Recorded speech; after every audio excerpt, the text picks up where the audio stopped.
orang akan lebih sensitif terhadap isu-isu yang menyangkut persona pasangannya masing-masing. Nah, disitulah faktor penyebab orang kenapa orang dekat selalu menjadi penyebab pembunuhan berencana atau pembunuhan dimutilasi gitu. Biasanya hubungannya tidak jauh-jauh ya gara-gara asmara, karena kan asmara itu kadang atau kata Agnes Monica itu memang gak ada logika bro. Cinta itu, jadi cinta itu buta lah itu. Salah satunya memang benar gitu kan.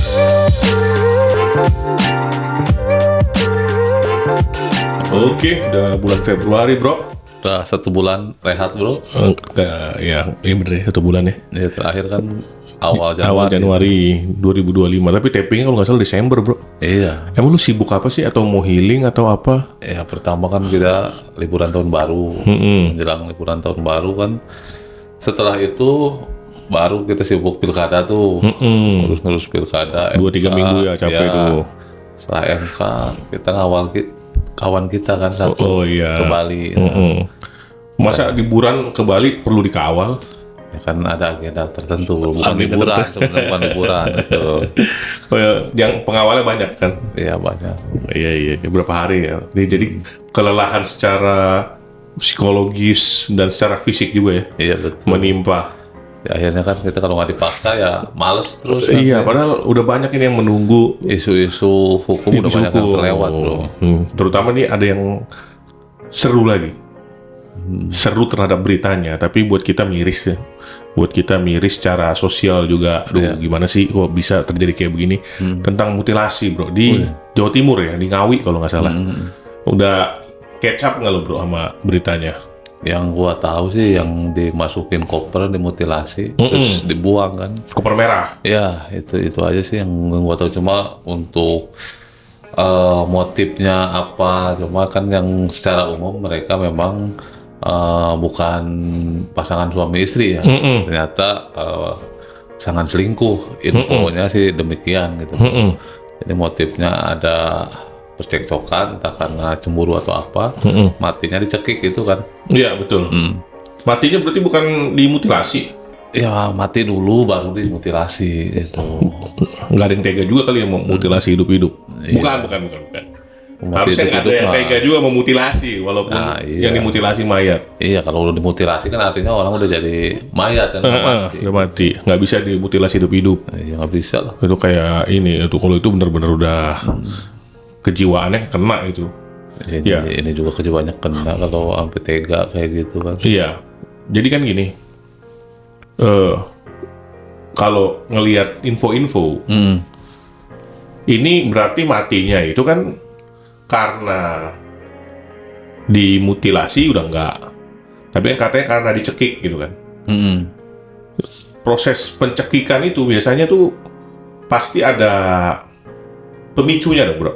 Iya pasti ada. Apa itu pemicunya? Kekhilafan atau apa namanya? Kalau kemarahan yang meledak-ledak, emosional, jadi atau dia emang sengaja mau nganiaya karena satu percekcokan atau gimana? Biasanya tapi endingnya kok ngeri banget sampai ada takut ketahuan dia melakukan penghilangan nyawa sampai dimutilasi dan dihilangkan jejaknya. Kan mutilasi ini pasti menghilangkan jejak dong.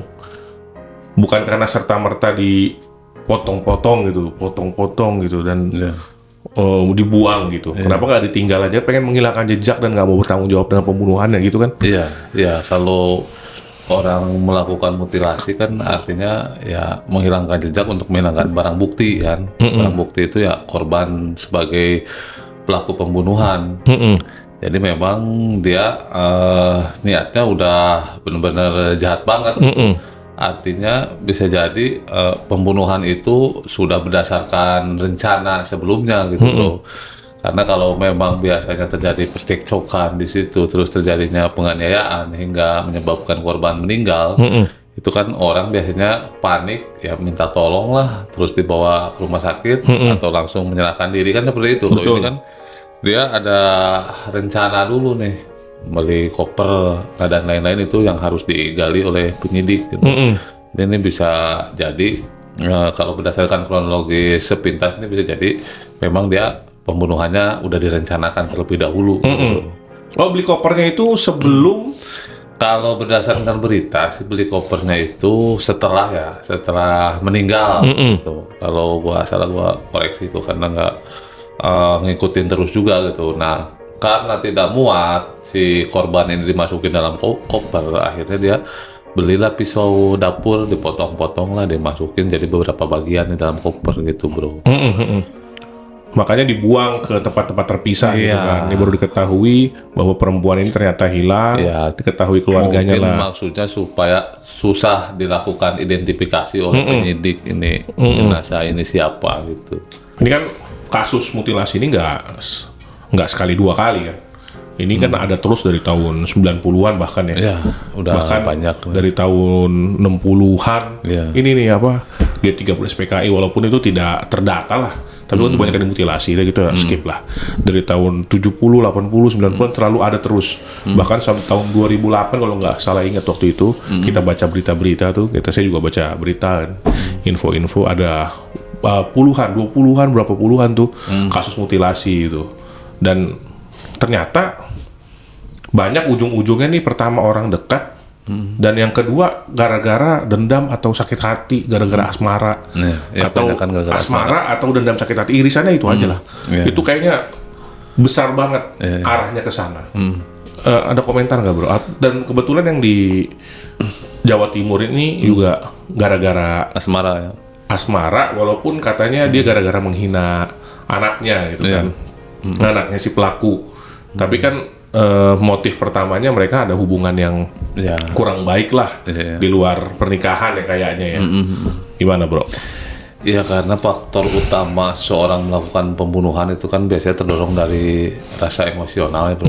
Rasa emosional itu memuncak bila mana terjadi perselisihan antara dua orang yang terlibat asmara, itu memang akan terasa lebih irasional gitu bro. Jadi setiap memutuskan itu cenderung orang tanpa pikir panjang karena emosionalnya memuncak, ambillah keputusan yang singkat pada saat itu dengan cara yang melakukan pembunuhan gitu.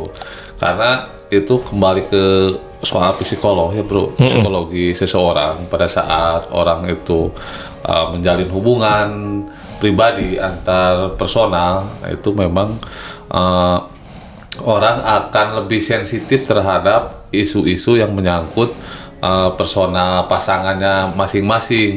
Nah, disitulah faktor penyebab orang kenapa orang dekat selalu menjadi penyebab pembunuhan berencana atau pembunuhan dimutilasi gitu.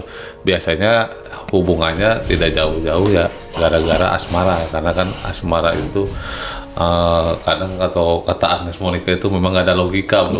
Cinta itu, jadi cinta itu buta lah, itu salah satunya memang benar gitu rata-rata. Ini kan, bukan cinta ini bro. Iya, ibaratnya kan awalnya dari hubungan asmara nafsu, bro, kan, yang dari asmara tidak dikawal. Mungkin dia ada cemburu atau apa, emosi kan ya, jadilah seperti itu. Atau enggak juga yang hubungannya melenceng, misalkan sesama jenis kan, banyak juga kan, cemburu betul. Terus apa dibunuh gitu kan.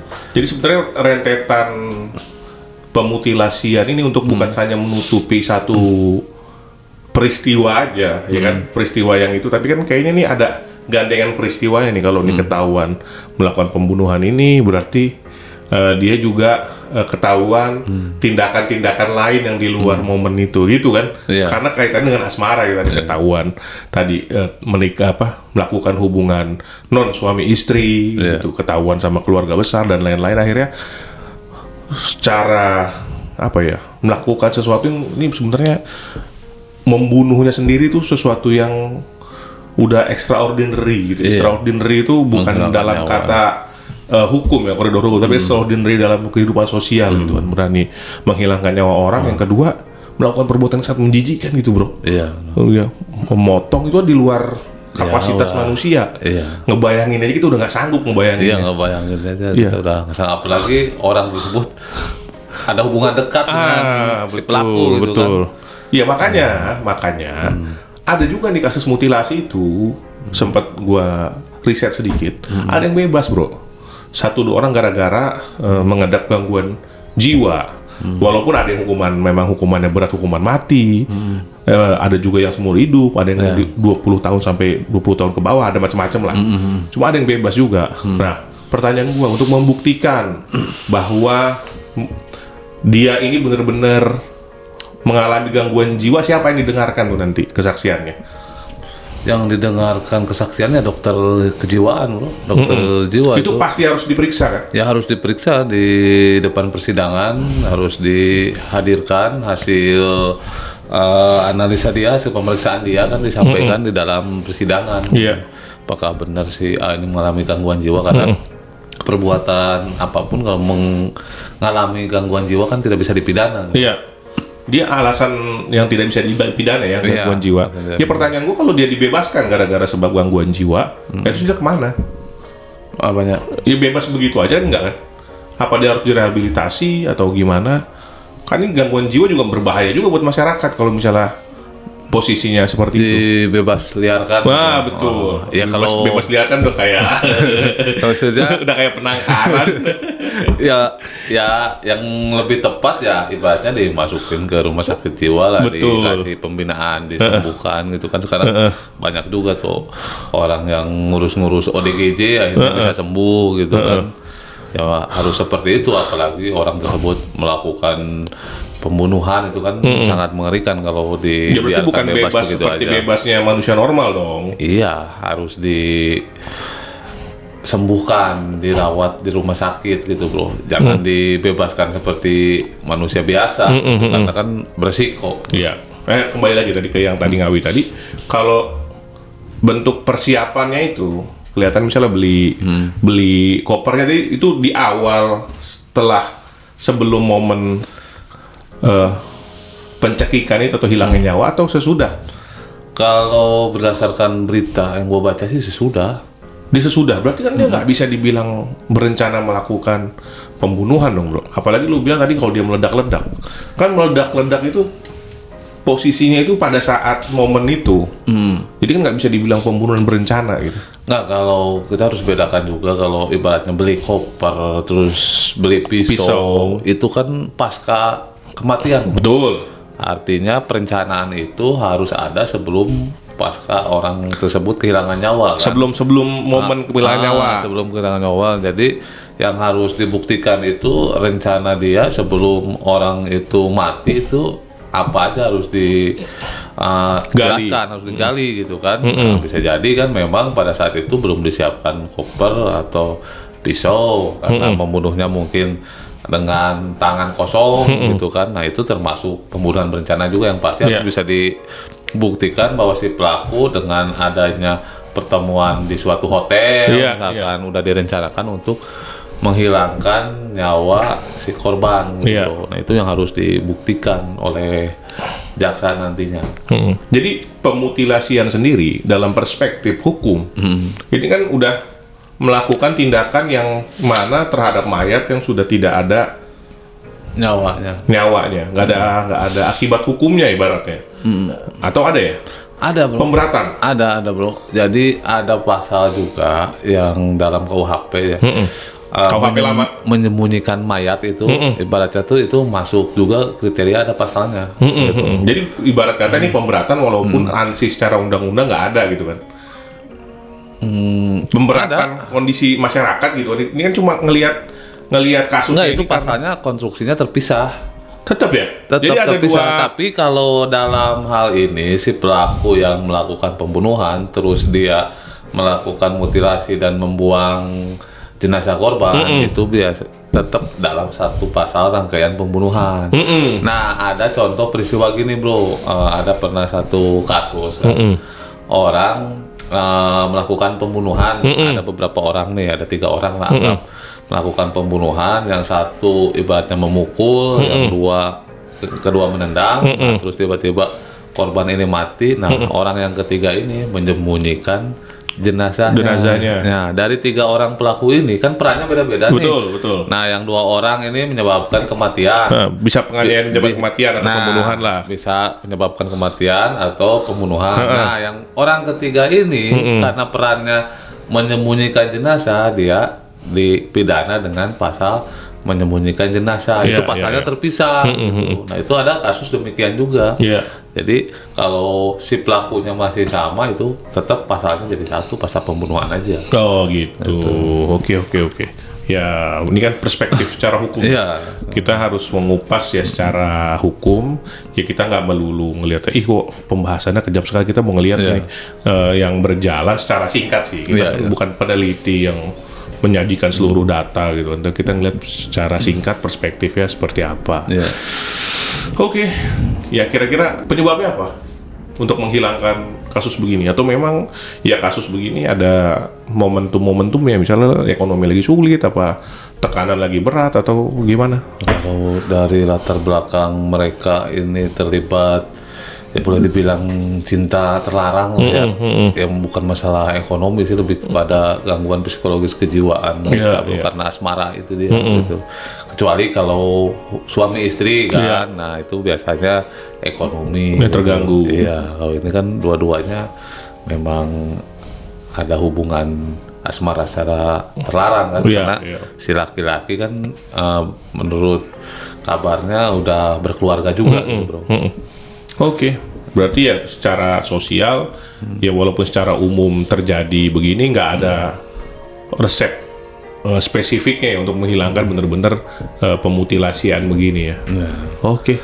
Ya mudah-mudahan tidak terjadi lagi lah di Indonesia pembunuhan yang keji begini, apalagi ini sering diulang-ulang di TV. Ya sebenarnya bukan sekali dua kali. Iya, bukan pelakunya aja kena gangguan jiwa, bisa-bisa netizen kena gangguan psikologis juga denger ini berulang-ulang. Kira-kira denger sekali aja, apaan sih? Udah ngeri. Itu, thank you bro. Kita lanjutkan nanti, katanya target kita sebulan 60 video. Siap bro ya?